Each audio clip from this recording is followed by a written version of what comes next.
Langsung dah. Langsung ah. Oke, ya mulai ya lah.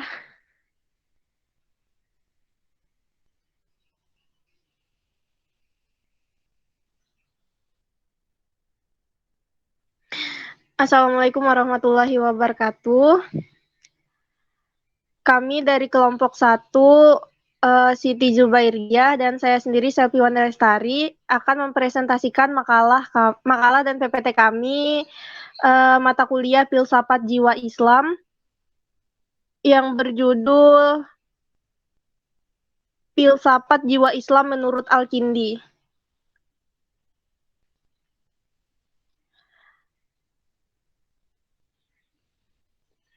Filsafat Jiwa Islam menurut Al-Kindi masuk ke pembahasan A. Pemikiran Al-Kindi tentang filsafat jiwa Islam. Menurut Al-Kindi, jiwa manusia itu mempunyai 3 daya, yaitu daya berpikir, daya marah, dan daya syahwat. Daya berpikir itu disebut akal, sementara akal terdiri dari 3 tingkat, yaitu akal yang masih bersifat potensial, akal yang telah keluar dari potensi menjadi aktual, dan akal yang telah mencapai tingkat kedua dari aktualitas. Akal kedua, sedangkan akal yang bersifat potensial tidak akan menjadi aktual jika tidak ada kekuatan yang menggerakkan dari luar, yang mempunyai wujud tersendiri di luar jiwa manusia. Akal tersebut adalah akal yang selamanya aktualis, dan ini memiliki ciri-ciri sebagai berikut. Merupakan akal pertama, selamanya dalam aktualitas. Merupakan spesies dan genus, merupakan akal potensial menjadi aktual berpikir dan tidak sama dengan akal potensial tetapi lain daripadanya. Dan kelanjutannya, oleh karena itu, bahwa persoalan akal dalam filsafat Al-Kindi dibicarakan bersamaan dengan pembicara jiwa, akal sebagai agen pengetahuan yang mengontrol proses pembentukan pengetahuan melalui bantuan pengalaman iderawi bagi Al-Kindi merupakan potensi yang ada dalam jiwa dan berkemungkinan untuk bergerak dari potensial menuju aktualitas. Sampai titik ini, Al-Kindi memandang bahwa sesuatu yang rasional adalah sesuatu yang mengeluarkan daya akal dari tempat yang potensial lewat rangkaian aktualitas dan dibantu oleh daya-daya perantara. Dalam filsafat Islam, pembahasan tentang jiwa pertama kali dilakukan oleh Al-Kindi. Ia mengatakan bahwa jiwa adalah jauhar al-basit bersifat ilahi dan ruhani. Tunggal, tidak tersusun, tidak pandang, tidak lebar, tidak dalam. Nur yang bersumber dari nur Tuhan, jiwa yang memunya,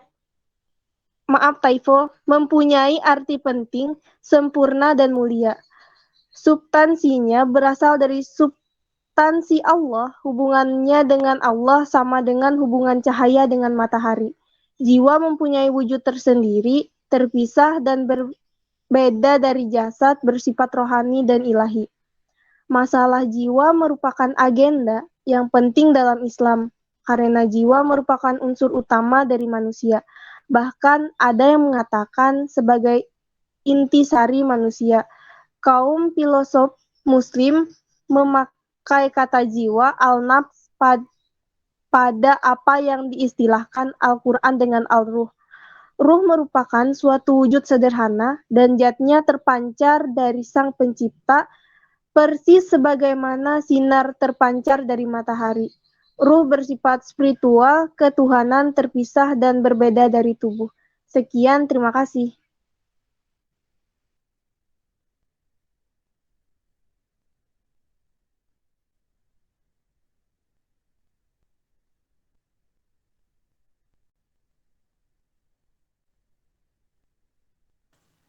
Oke, next slide selanjutnya.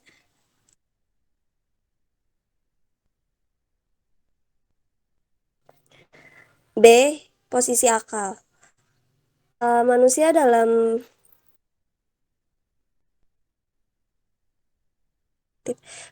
dalam perspektif Al-Kindi disebut menjadi akal jika ia telah mengetahui universal, yaitu jika ia telah memperoleh akal yang di luar itu. Akal pertama ini bagi Al-Kindi mengandung arti banyak karena dia adalah universal. Dalam limpahan dari Yang Maha Satu, akal inilah yang pertama-tama merupakan yang banyak. Perlu dipahami bahwa akal dan jiwa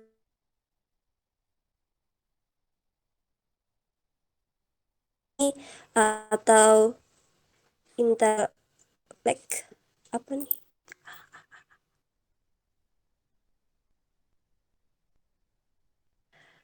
Per excellence. Ia terpisah dari jiwa dan keadaannya pun berbeda. Ia selalu bertindak dan tindakannya itu tidak dapat dicapai dengan perasaan. Adapun jiwa terdiri dari 3 akal lainnya. Pertama adalah akal dalam bentuk potensi semata. Yang kedua adalah akal yang mempunyai pengetahuan. Dan akal ketiga adalah akal yang selalu tampil dan muncul mengerjakan pekerjaan pikir. Next.